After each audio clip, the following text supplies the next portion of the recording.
Sir, Thiruvananthapuram കോർപ്പറേഷനിൽ BJPയെ താഴെയിറക്കാൻ LDFും UDFും കിണഞ്ഞ് പരിശ്രമിക്കുന്നുണ്ട്. അപ്പം എത്രത്തോളം വിജയിക്കും ഇത്? അത് ചീറ്റിപ്പോയി. നമുക്ക് ശബരിനാഥിൻ്റെ പ്രകടനം പാർലമെൻ്ററി പാർട്ടിനകത്ത് നമ്മൾ കണ്ടല്ലോ, കോർപ്പറേഷൻ കൗൺസിൽ ഹാളിനകത്ത്.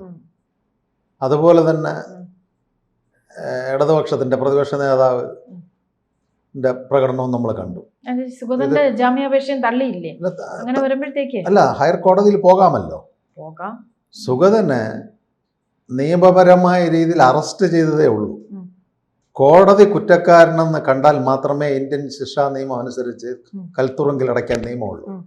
ഇപ്പോൾ പോലീസിൻ്റെ പരിധിക്കുള്ളിൽ കൊടുത്തുകൊണ്ട് അന്വേഷണത്തിന് വേണ്ടി അദ്ദേഹത്തിനെ റിമാൻഡ് ചെയ്തിട്ടുള്ളതാണ്. ആ റിമാൻഡ് കാലാവധി നീട്ടിക്കൊണ്ടു പോകുന്നു. കാരണം കൗൺസിൽ ഹാളിനകത്ത് ഒരു വോട്ട് നിർണായകമാണല്ലോ. എന്തെങ്കിലും സുപ്രധാനമായ ബില്ലുകൾ പാസ്സാക്കണമെങ്കിലോ. ഈ 45 വർഷത്തെ ഇടതുപക്ഷത്തിൻ്റെ അഴിമതി നമ്മൾ കണ്ടില്ലേ. നമ്മളെ വിഴിഞ്ഞത്തുള്ള കെട്ടിടങ്ങൾ പൊളിഞ്ഞു വീഴുന്നത് 4 വർഷമായ കെട്ടിടമാണ്. 12 കോടി രൂപയ്ക്ക് ചെയ്തതാണ്. നമ്മുടെ ഇന്ത്യയിലെ തന്നെ ഏറ്റവും വലിയ എഞ്ചിനീയറിംഗ് കോളേജിലെ സയൻറ്റിസ്റ്റുകളെ എഞ്ചിനീയർമാരെയും കൊണ്ട് അത് പരിശോധിച്ചപ്പോൾ ഉടായിപ്പ് കെട്ടിടമാണെന്ന് അത് മനസ്സിലായി. അപ്പോൾ അത്തരത്തിലുള്ള കാര്യങ്ങൾ BJPക്ക് 50 കൗൺസിലിൽ ഒരു സ്വതന്ത്രൻ പാറ്റൂർ രാധാകൃഷ്ണൻ്റെ പിന്തുണ ഉണ്ടെങ്കിൽ പല കാര്യങ്ങളും നടക്കും. സുഗതൻ മാറി നിൽക്കുമ്പം BJP പാർലമെൻ്ററി പാർട്ടിയും മേയർക്കും അതിനകത്തൊരു വിള്ളൽ വരും. പക്ഷെ അത് ഓവർകം ചെയ്യുവാൻ BJPയുടെ തഴക്കവും പഴക്കവും ഉള്ളതാണ് മേയർ രാജേഷും ഇരിക്കുന്ന MR ഗോപനും കരമന അജിത്തും ചെമ്പഴന്തി ഉദയനും തുടങ്ങിയ പാർട്ടി ലീഡർമാർ. ഇവരെല്ലാം ഓരോ സമിതിയുടെ അധ്യക്ഷന്മാരാണ്. അപ്പോൾ ഇവിടെ ഈ കൗൺസിൽ തുടർന്ന് പോകുകയാണ് എങ്കിൽ മാർക്സിസ്റ്റ് പാർട്ടിയുടെയും കോൺഗ്രസിൻ്റെയും രഹസ്യ ബാന്ധവങ്ങൾ പുറത്തു വരും. ഇതിപ്പോൾ കമ്മ്യൂണിസ്റ്റ് പാർട്ടിയുടെ മാർക്സിസ്റ്റ് പാർട്ടിയുടെ 45 വർഷത്തെ ഭരണത്തിൻ്റെ അഴിമതിയെ പുറത്തു വന്നിട്ടുള്ളൂ. അതിലേറ്റവും അവസാനം യുവ മേയറായിട്ടുള്ള ആ കുട്ടിയുടെ ഭരണം കൊണ്ട്. അപ്പോൾ അത്തരത്തിലുള്ള ഭരണം ഇവിടെ വന്നാൽ കമ്മ്യൂണിസ്റ്റ് പാർട്ടി ഓഫ് ഇന്ത്യ മാർക്സിസ്റ്റിനും കോൺഗ്രസിനും അതൊരു വിള്ളലാകുമെന്നുള്ളതാണ് ഈ 2 പാർട്ടികളും തൊമ്മനും മക്കളും ഒന്നിച്ചിരിക്കുന്നത്. മനസ്സിലായില്ലേ? അപ്പൊ സുഗതൻ ഒരു കാര്യം ചോദിക്കട്ടെ സാർ, ഇതിനിടയിൽ ഈ സുഗതന് ജാമ്യാപേക്ഷ തള്ളി. അപ്പം സുഗതന് വീണ്ടും നമ്മൾ പ്രതീക്ഷിക്കണം സുഗതന് ജയിലിൽ പോകേണ്ട ഒരു അവസരം വരികയാണ്. അങ്ങനെയാണെങ്കിൽ കോർപ്പറേഷന്റെ അവസ്ഥ വളരെ ദയനീയമായിരിക്കില്ലേ? ഇല്ല, അത് ബഹുമാനപ്പെട്ട നമ്മുടെ നെടുമങ്ങാട് കോടതി പറഞ്ഞല്ലോ. നെടുമങ്ങാട് കോടതി പറഞ്ഞ എന്താണ്? കോടതി റിമാൻഡ് ചെയ്ത് 14 ദിവസത്തേക്ക് പോലീസ് ജയിലിൽ പോയി തിരിച്ചു വന്നു. അന്വേഷണ തൊണ്ടി മുതലെടുക്കാൻ വന്നപ്പം കോടതിക്ക് തെളിവാണ് മാം പ്രധാനം, സന്ധ്യ. അപ്പൊ ആ സന്ധ്യ മേഡം നേരത്തെ പറഞ്ഞ പോലെ അതിനകത്ത് പറഞ്ഞ കമ്പിപ്പാരയിട്ട് ആണ് ഉത്സവപ്പറമ്പില് വെള്ളൈക്കടവിൽ നടന്ന ഉത്സവത്തിന് സംഘർഷം ഉണ്ടായത്. കമ്പിപ്പാര എവിടെ? സാധാരണ ഇത്തരത്തിലുള്ള പ്രതികളെ കൊടുക്കണമെങ്കിൽ ഭരണകക്ഷത്തുള്ളവരും പോലീസുമായിട്ട് ചേർന്ന് തൊണ്ടി സാധനങ്ങൾ നേരത്തെ കൊണ്ടുവയ്ക്കും. അങ്ങനെ ഉത്സവപ്പറമ്പിൽ ചെറിയ വാക്കേറ്റവും സംസാരവും നടന്ന സുഗതൻ പോയി. അവിടെ ഒരു അക്രമം നടന്നിട്ടില്ല.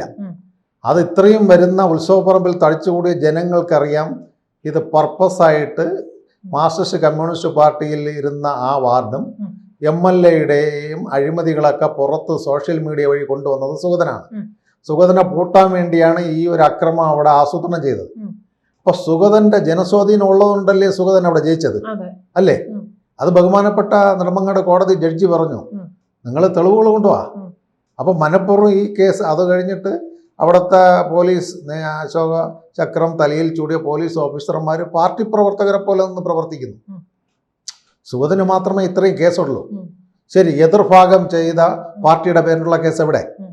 സുഗതൻ ഒറ്റയ്ക്ക് ചുമ്മാ ജനത്തിനെ അടിക്കാൻ നോക്കുമോ? എതിരിൽ ഒരു കംപ്ലൈന്റ് വരണ്ടേ? എതിർ കംപ്ലൈന്റ് കൊടുത്തിരിക്കുന്ന ഉത്സവപ്പറമ്പിൽ നടന്ന സംഘർഷം. ഒരു വ്യക്തിക്ക് മാത്രം ഇയാൾ വലിയ നമ്മുടെ വിനയന്റെ സിനിമയെ കാണും പോലെ അതിശയനാണ്. ഒറ്റയ്ക്ക് അടിച്ചു നിരത്താൻ പറ്റുമോ? എതിർഭാഗത്തുള്ള ശക്തികളുടെ കംപ്ലൈന്റ് FIR അവിടെ വേണ്ടേ? അപ്പോൾ ഒറ്റയ്ക്ക് സുഗതനെതിരെ വിൽ പ്ലാൻ ക്രൈം ചെയ്തിരിക്കുകയാണ് ഭരണപക്ഷവും പോലീസും, അന്നിരുന്ന ഭരണപക്ഷവും. അതിന് ചുക്കാൻ പിടിക്കുന്നു ഇപ്പോഴത്തെ ഭരണപക്ഷം. ഹോം മിനിസ്റ്റർ ചെന്ന് കണ്ട്, അല്ലെങ്കിൽ ഹോം ഡിപ്പാർട്ട്മെന്റ് ചെന്ന് കണ്ട് പറഞ്ഞു കാണും ഇത് സുഗതനെ വെളി വിടരുത്. പക്ഷെ അവിടെ ഒരു അന്വേഷണം ചെയ്തുകൊണ്ട് സുഗതൻ നിരപരാധിയാണോ ഇല്ലയോ, അല്ല സുഗതനാണോ ഇതിൻ്റെ പ്രതി എന്നുള്ളത് ഇപ്പോഴത്തെ ഹോം ഡിപ്പാർട്ട്മെന്റ് പരിശോധിക്കുന്നില്ല. ഏത് ഉന്നതനായാലും വെടിവെച്ച് പിടിക്കുമെന്നാണ് ഹോം മിനിസ്റ്റർ പറഞ്ഞിട്ടുള്ളത്. അവിടെ വെടിവെച്ച് ഇത് പാകിസ്ഥാൻ ബോർഡറൊന്നും അല്ലല്ലോ. അവിടെ ഒരു സംഘർഷ മേഖലയുള്ള ഏരിയ അല്ല, പോലീസ് പരേഡ് നടന്ന സ്ഥലമല്ല. പിന്നെ എന്തിനാണ് അങ്ങനെയുള്ള സ്ഥലങ്ങൾ ഇവിടെ മദ്യവും മയക്കുമരുന്നും MDMA പിടിക്കാൻ പോലും പോലീസ് ഉപയോഗിക്കുന്നില്ല. മോനെ വാട. ഇതിനേക്കാളും വലിയ ക്രിമിനലായിരുന്ന ഒരുത്തിനെ പോലീസ് വിളിച്ചാട്ടോ, മോനെ ആർഷ വണ്ടിക്കാരടാ, എൻ്റെ മോനെ ആർഷ വണ്ടിക്കാരടാ എന്ന് പറഞ്ഞ ഒരു SFI ലീഡറെ അങ്ങനെയല്ലേ വിളിച്ചത്. അപ്പം അവിടെ ആ നീതിയും, ഇവിടെ വണ്ടിക്കകത്ത് കയറടാ സുഗത, അമ്മയെ കുട്ടി വെച്ച് ചീത്തയും വിളിച്ച് കൊച്ചു കുഞ്ഞ് ആ തോക്കെടുത്ത് വയ്ക്കുന്നു, വെടിവെക്കുന്നു. അപ്പം അതൊക്കെ ഇന്ത്യൻ ജനാധിപത്യത്തിലും ഒരു ഭീകരത സൃഷ്ടിക്കുന്നത് ഭീകര ഭരണകൂടം എന്ന് പറയാം. അപ്പം ഇവരുടെ ലക്ഷ്യം കോൺഗ്രസിനും കമ്മ്യൂണിസ്റ്റിനും തിരുവനന്തപുരം നഗരസഭയിൽ BJP വന്നു. ഇപ്പോൾ സർക്കാരിൻ്റെ ഇടയിൽ ഒരു പ്ലാനിങ് ഉണ്ട്. ഏത് പരിപാടിക്കും നഗരപിതാവിനെ വിളിക്കണ്ടേ? അതിപ്പോൾ അവർ കോൺഗ്രസ് ഗവൺമെൻറ് വളരെ പ്രതിസന്ധിയിലിരിക്കുകയാണ്. ഒന്ന് തലസ്ഥാനത്തെ മേയറില്ലാത്ത പൊതുപരിപാടികൾ അവോയ്ഡ് ചെയ്യാണ് എങ്കിൽ അത് ജനം തിരിയും. വിളിക്കുവാൻ അവർക്ക് അപകർഷതാബോധം BJP മേയർ.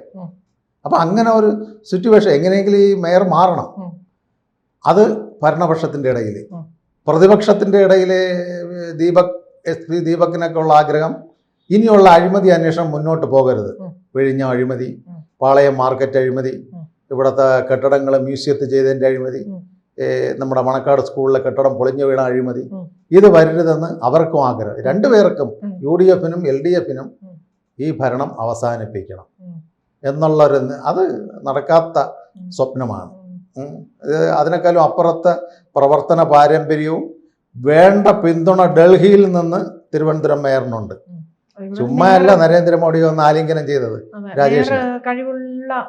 പിന്നെ മേയർ കഴിവുള്ള ആള്, സന്ധ്യ മാം ഒന്ന് ആലോചിച്ച് നോക്കണം. ഒരു കേന്ദ്ര മന്ത്രിയെ കൊണ്ടുവന്ന നഗരസഭയുടെ വികസനം കാണിക്കുക. നാളെ ഇതുവരെ UPI പിന്തുണ ഇടതുപക്ഷം കൊടുത്ത് കോൺഗ്രസ്സുകാർ ഭരിച്ചല്ലോ. ഒന്നാം മൻമോഹൻ സിംഗ് ഗവൺമെന്റ് ഇടതുപക്ഷത്തിന് പിന്തുണയിൽ ഭരിച്ച തിരുവനന്തപുരം ഇന്ന രീതിയിൽ ഡെവലപ്മെന്റ് ചെയ്യാമെന്ന് പറഞ്ഞ് കഴിഞ്ഞ 15 വർഷത്തിന് മുമ്പ് എന്തുകൊണ്ട് കേന്ദ്രമന്ത്രി ഇവിടെ കൊണ്ടുവന്നില്ല? ഇത് പൈതൃക നഗര സിറ്റിയല്ലേ തിരുവനന്തപുരം, ക്ഷേത്രങ്ങളുടെ നഗരം, ആരാധനാലയങ്ങളുടെ നഗരം, ഒരു പ്രത്യേക സംസ്കാരമുള്ള നഗരം. മധുര മീനാക്ഷി ക്ഷേത്രം പോലെ തന്നെ തിരുവനന്തപുരവും ലോക പൈതൃക പട്ടികയിലുള്ള നഗരമാണ്. അതിൻ്റെ നടപടികൾ നടക്കുന്നു. അപ്പോൾ ഇത്തരത്തിൽ ഇന്ന കാര്യങ്ങൾ ഇവിടെ ചെയ്യണമെന്ന് പറഞ്ഞു. അടുത്ത കാലത്ത് കേന്ദ്ര നഗരവികസന മന്ത്രി ഇവിടെ വന്നിരുന്നു, അദ്ദേഹം കണ്ടിട്ട് പോയി. അത് കഴിഞ്ഞിട്ട് നമ്മുടെ പുത്തരിക്കണ്ടം മൈതാനത്തെ ഒരു ഫുഡ് സിറ്റിയാക്കി തിരുവനന്തപുരത്ത് മാറ്റണം, രുചികരമായ ഭക്ഷണം കഴിക്കുവാൻ. നമ്മൾ വേറൊരു വീഡിയോയിൽ പറഞ്ഞല്ലോ. അപ്പോൾ അത്തരത്തിലുള്ള തിരുവനന്തപുരത്തെ സൗന്ദര്യവൽക്കരിക്കുവാൻ ശ്രമിക്കുന്നു, സാംസ്കാരിക കൾച്ചർ പ്രോഗ്രാമുകൾക്ക് വേണ്ടി ശ്രമിക്കുന്നു. അത് കഴിഞ്ഞിട്ട് നമ്മുടെ ഇത്രയും കാലം നഗരസഭയിലുള്ള ഫണ്ട് സംസ്ഥാന അസംബ്ലി പോലെ നല്ല ആസ്തിയുള്ള ഒരു നഗരസഭയാണ് തിരുവനന്തപുരം നഗരസഭ. പക്ഷേ പിരിക്കുന്ന റവന്യൂകൾ ഒന്നും ബാങ്കിൽ പോകുന്നില്ല, ഓരോ നേതാക്കളുടെ പോക്കറ്റിൽ. നേമത്തിൽ തന്നെ ഒരു ബിൽ സെക്ഷനിലിരുന്ന കുട്ടി എത്രയോ കോടി രൂപ വെട്ടിച്ചു, കേസ് എന്തായി? അത് കഴിഞ്ഞ് ഗിരിജനങ്ങളുടെ ഫണ്ട് ഏകദേശം 14 കോടി രൂപ വെട്ടിച്ചു. ഈ രാജ്യത്തെ അധികൃത വർഗ ലീഗിൽപ്പെട്ടവരെ ഉയർത്തണമെന്നാണ് ബഹുമാനപ്പെട്ട ഇന്ത്യൻ പ്രസിഡന്റ് നരേന്ദ്രമോദി പ്രധാനമന്ത്രിയും പറയുന്നത്. ഇവിടെ കൊടുത്ത ഫണ്ടുകൾ അപ്പാടെ വെട്ടിച്ചിരിക്കുന്നു. അത് കഴിഞ്ഞിട്ട് എത്ര കല്യാണ മണ്ഡപങ്ങളുണ്ട്, ഇതെല്ലാം ഓരോ വ്യക്തികളുടെ കയ്യിലായിരിക്കുന്നത്. ഈ അടുത്ത മേയറുടെ വാർഡിലുള്ള ഒരു കല്യാണ മണ്ഡപം ഉണ്ടായിരുന്നു ഉടവൺമകളിൽ. അത് മേയർ തന്നെ പോയി സീൽ പൂട്ടി താക്കോലെടുത്തിട്ട് വന്നു.